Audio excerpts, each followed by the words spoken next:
창원 국가산업단지는 대한민국 종합공업을 이끈 근대화의 상징이었습니다. 하지만 설립 40년을 넘겨 곳곳에서 한계가 드러나고 있습니다. 이대로는 안 된다는 우려 속에 창원 산단의 활력을 불어넣을 대책이 무엇인지 오늘 특집 뉴스 인사이드를 준비했습니다. 미래학자들은 지금 제4차 산업혁명의 물결이 몰려오고 있다고 말합니다. 정보통신과 인공지능 등으로 대변되는 4차 산업혁명은 획기적으로 달라진 산업 환경을 만들 것이란 예측입니다. 그렇다면 창원국가산업단지는 이러한 변화에 적응할 준비가 되어 있을까요?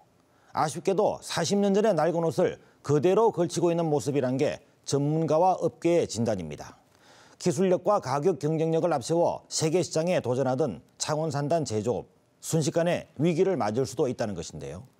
한계에 봉착한 기업과 이를 극복한 기업, 어떤 차이가 있는지, 활로는 무엇인지 취재했습니다.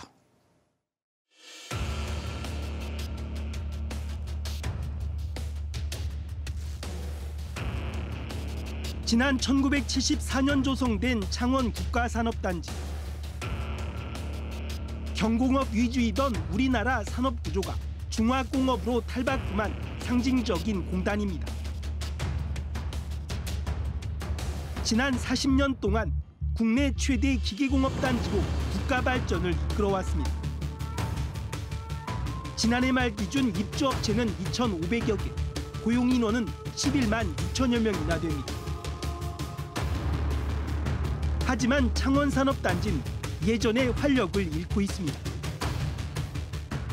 첨단 기술이라든지 고부가가치 기술이 아닌 쪽에 이렇게 그 기술의 비중이 높아져 왔습니다. 세계화 추세, 시장 수요라고 볼 수 있는데 그런 세계화 추세에 빨리빨리 대응하는 우리 기술 개발, 인력 개발에 좀 미흡하지 않았나. 제품 경쟁력은 독일과 일본 등 선진국을 따라잡지 못하고 가격 경쟁력은 중국과 동남아 등에 밀리고 있습니다. R&D, 즉 연구개발 부족으로 창원산단은 중간에 끼인 샌드위치 현상에 맞닥뜨린 겁니다. 창원산단이 침체의 늪에 빠져들지 아니면 새로운 도약으로 활력을 되찾을지 중대한 기로에 놓였습니다.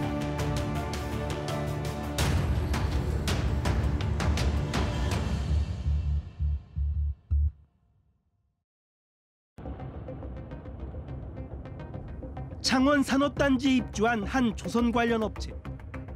올해 초 공장 전체 4만여 제곱미터터를 매물로 내놨습니다. 창원에서 경쟁력이 떨어지자 공장을 거제로 이전할 계획입니다. 거래하고 있는 노동사들이 다 부족과 그게 때문에 단가 인하 때문에 애들 최상상 악화가 되니까 일단은 뭐 계속 만들어서 손해가 나는 경향이 있거든요. 인근의 또 다른 기업은 지난 2012년부터 공장터 9만여 제곱미터 매각을 추진해왔습니다. 기업 사정상 매각은 잠시 보류됐지만 전남 순천으로 옮겨갈 계획입니다. 이렇게 매물로 나온 창원산단 내 대규모 공장터만 36만 5천여 제곱미터나 됩니다. 창원산단의 땅 가격은 3.3 제곱미터당 3,400만 원대. 공장 용지로는 매우 비싼 편입니다. 팔 사람은 늘고 살 사람은 선뜻 나서지 않으니 매물이 쌓일 수밖에 없습니다. 창원산단의 경쟁력이 그만큼 줄었다는 방증입니다. 위기는 각종 통계에서도 그대로 확인됩니다. 창원산단의 수출액은 지난 2012년 240억 달러를 달성한 뒤 계속 내리막길을 걸어 지난해 185억 달러에 그쳤습니다. 3년 새 23%나 줄어든 겁니다. 창원 지역 기계산업이 전국 기계산업에서 차지하는 비중도 2007년 24.7%에서 2013년엔 16.6%로 감소했습니다. 국내 최대 기계산업단지란 명성이 무색해진 겁니다. 변화의 핵심은 R&D, 연구개발입니다. 창원산단에는 이미 과감한 혁신과 연구개발 등으로 새로운 돌파구를 여는 업체들이 있습니다. 과거 대기업의 카메라를 조립 납품하던 한 중소기업. 해당 사업 분야가 모두 중국으로 옮겨가며 불과 2년 사이 130억 원어치의 일감이 사라졌습니다. 위기의 순간 이 기업은 과거 장비 제조 경험을 바탕으로 3D 프린터 분야로 진출했습니다. 지난해 국내 최초로 자체 기술 3D 프린터를 생산했습니다. 현재는 세계 최초로 의료용 3D 프린터에 도전하고 있습니다. 대기업의 물량만 받아서 그저 일을 해서 싼 임금으로 그 이익을 창출했다면 지금은 그런 시대는 지났다고 봅니다. 중소기업 자체의 기술을 개발해서 뭔가 차별화된 아이템을 가지고 있어야 살 수 있다고 생각됩니다. 이 회사의 또 다른 주력 사업 분야인 태양광과 변압기용 케이블은 해외 수출을 추진했습니다. 내년 매출은 20배 성장할 것으로 기대하고 있습니다. 위기의 순간을 기회로 바꾼 비결은 연구개발, R&D에 있었습니다. 전체 매출액의 무려 11% 이상을 R&D에 투자해 결실을 거두고 있는 겁니다. R&D 투자로 기업 경쟁력을 확보한 또 다른 기업도 있습니다.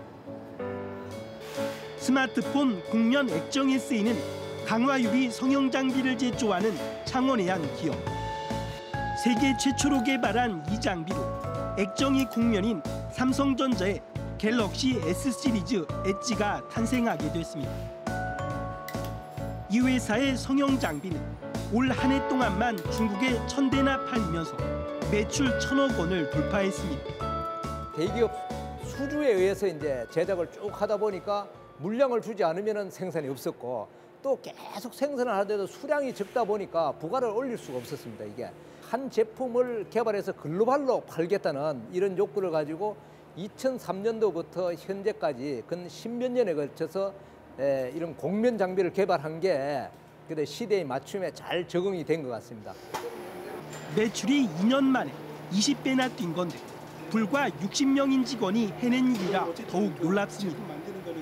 비결은 부단한 연구개발, R&D였습니다. 경쟁에 뒤처지지 않기 위한 창원 산단 기업들의 숨은 노력은 곳곳에서 진행형입니다. 기계산업과 ICT, 정보통신기술의 융합을 실현하는 기업입니다. 마찰열을 이용해 서로 다른 금속을 용접합니다. 이 업체는 기존 마찰 용접기에 ICT 기술을 적용한 새 제품을 출시할 계획입니다. 일반 마찰 용접기는 용접의 완성도를 확인하는 추가 작업이 필요합니다. 이 업체는 별도의 센서를 설치해 작업과 함께 바로 검사가 가능하도록 장비를 개발하고 있습니다. 마찰 용접이 끝난 후에 이거를 회전을 시킵니다. 시켜서 자동으로 검출 장치가 와서 여기를 찍고 여기를 찍어서 여 치수만큼의 그러니까 설정치 이상이 벗어났을 경우에 바로 합법 판정을 때리는 부분입니다. 하지만 창원 산단의 R&D 역량은 계속 축소되어 왔습니다. 지난 1992년 기계연구원의 대전 이전을 시작으로 삼성테크, 현대의학, 두산중공업 등 대규모 연구 인력들이 차례로 수도권으로 떠났습니다. 중소기업들은 R&D 인력 확보부터 쉽지 않습니다. 스마트 공장과 에너지 관리 시스템을 개발하는 창원의 한 업체입니다. 대기업이 탐낼 만큼 탄탄한 기술력을 쌓아왔지만 R&D 인력 확보가 큰 애로입니다. 어렵게 기술 인력을 확보해도 이를 가르치면 떠나기 일쑤입니다. 새로운 인원이 와서 있다가 몇 년 안 있으면 또 퇴사를 하는 그런 구조입니다. 6개월 동안은 교육도 하고 급여도 주고 기존 인력이 일을 못해서 가면서도 교육을 했는데 약간 인큐베이터 같은 역할을 하면서 서울에 인력을 공급해주는. 창원 산단의 중소기업은 수도권 업체에 비해 임금을 더 준다고 해도 인력을 빼앗기는 형편입니다. 어떤 특정 한 가지가 아니고 전반적인 정주 환경 그리고 우리나라 학부형들이 가장 부모들이 관심을 가지는 교육 문제 그리고 문화 문제, 이 종합적인 정책들이 이루어져야 된다고 이렇게 생각을 하고 있습니다. 중소기업들이 능력 있는 R&D 인력을 통해서만 신기술과 제품 개발이 가능한데 발전의 기회가 가로막힌 겁니다. R&D 인력 확보 유지 노력은 대기업이라고 예외는 아닙니다. 창원의 한 대기업. 미혼자들을 위한 기숙사 시설이 호텔 못지않습니다. 아침은 양식과 한식을 골라 먹을 수 있고 1인 1실이라 생활에 불편함이 없습니다. 퇴근 뒤에는 기숙사 안 피트니스 센터와 수영장, 당구장과 게임룸 등에서 여가 활용이 가능합니다. 편의시설은 많은데 뭐 헬스장도 있고 밑에 뭐 영화관도 있고 수영장도 있고 탁구장도 있는데 네, 그리고 저 같은 경우에는 이제 뭐 헬스 하는 거 좋아하고 탁구 치는 거 좋아해서 주로 이제 헬스장이랑 탁구장 이용하고 있습니다. 이뿐만이 아닙니다. 주말에 수도권을 편리하게 다녀올 수 있도록 서울까지 출퇴근 셔틀버스도 운영합니다.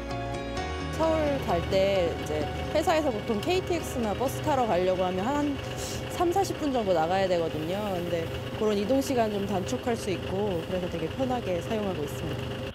직원들의 편의를 최대한 반영하고 불편함이 없도록 회사가 발벗고 나선 겁니다.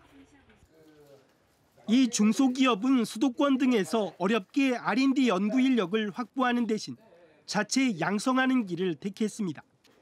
고졸 출신도 역량에 따라 회사에서 학사와 석사, 박사 과정까지 지원하는 겁니다. 지금 회사에 입사를 할 때는 전문대졸로 입사를 했습니다. 그래서 회사 지원을 받아서 이제 박사 과정을 하고 있습니다. 연구소 앞에 깔린 레드카펫, 밖을 환하게 볼 수 있는 창도, 기술 개발을 우선하는 회사의 작은 배려입니다. 뭐 솔직히 말해서 지금 자신할 수 있는 거는 웬만한 대학교 전문대 다닌 애들 사람들보다는 조금 더 뭐 5년의 시간이 아깝지 않게 배우지 않았나 싶은 생각이 듭니다.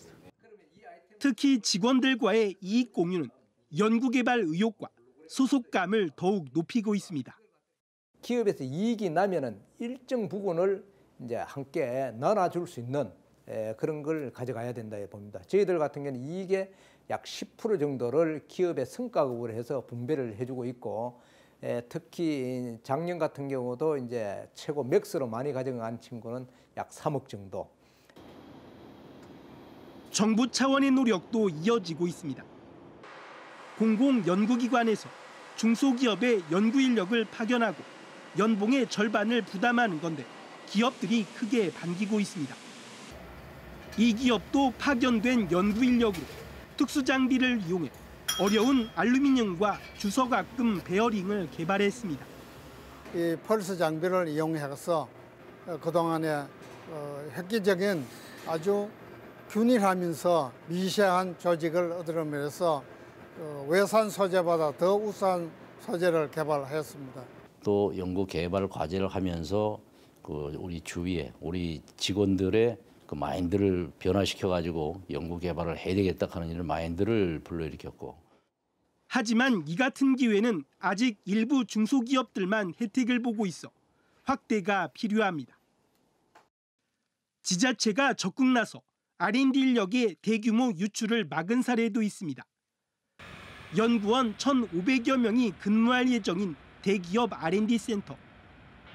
당초 서울 이전을 계획했지만 경상남도와 창원시 등의 노력으로 창원 잔류를 결정했습니다. R&D 센터가 생산 현장과 가까워 개발 제품을 곧바로 생산 라인에 접목해 볼 수 있는 지리적 이점이 있으며 또 각기 다른 제품군의 연구 인력들이 모여들어 융복합 제품 개발에 대한 시너지 효과가 기대됩니다. 제조 과정을 정보통신, ICT 기술로 통합해 최적화하는 이른바 스마트 공장은 이제는 사실상 필수 요건이 됐습니다. 자동차 부품을 생산하는 한 기업입니다. 부품 구매에서 생산 납품까지 주요 생산 공정을 추적 관리할 수 있습니다. 생산량 실시간 확인은 물론 누가 언제 어떤 재료를 사용했는지 바로 파악할 수 있습니다. 특히 자동차 리콜 사태가 발생했을 때 문제가 된 부품을 신속히 찾아 대응할 수 있게 됐습니다. 그 라벨 안에는 제품 품번, 그다음에 제품명, 그다음에 몇 날 몇 시에 누가 생산했는지, 그다음에 그 몇 시에 납품이 돼 있는지, 몇 시에 우리가 출하가 됐는지까지 다 정보가 나오기 때문에 이러다 보니 이 같은 스마트 공장을 갖추지 않고서는 앞으로 대기업 일감 수주에 제한이 따를 수 있습니다. 현대자동차나 1차 밴드, 2차 밴드가 3차 밴드까지 다 이런 시스템, 로또 추적 관리할 수 있는 스마트 팩토리 사업을 강제하고 있는 구조입니다. 그래서 그걸 하지 않는 업체는 향후 몇 년 안에는 이제부터 너가 거래를 하지 않는, 물량을 주지 않겠다고까지 하면서 구축하는 추세이기 때문에. 창원시 파룡동에 조성되고 있는 경남 창원 산악융합지구입니다. 이곳 3만 7천여 제곱미터에 산학연 융합을 위한 대학 캠퍼스와 기업 연구소, 근로자 복지타운 등이 들어섭니다. 우리가 보편적으로 생각하는 어떤 기술 이전이나 어떤 연구 개발, 마케팅 이런 기능도 중요하지만 창원의 기업들이 지금 굉장히 부족해하고 있는 그 고급 정보, 경영 정보 이런 것들에 대한 어떤 공급처가 좀 되었으면 하는 저는 그런 바람이 있고요. 이를 포함해 앞으로 오는 2023년까지 창원 산단의 경쟁력을 높이기 위한 구조 고도화 사업에 모두 8,500억 원이 투입됩니다. 창원 산단 구조 고도화 사업에는 R&D 인력 확보를 지원하는 프로그램이 상당 부분 반영돼 있습니다. 창원 산단이 40년 이상 된 노후 산단으로 그대로 쇠락의 길을 걸을지, 구조 고도화 사업 등을 통해 재도약 활로를 찾을지 중대한 기로에 놓였습니다.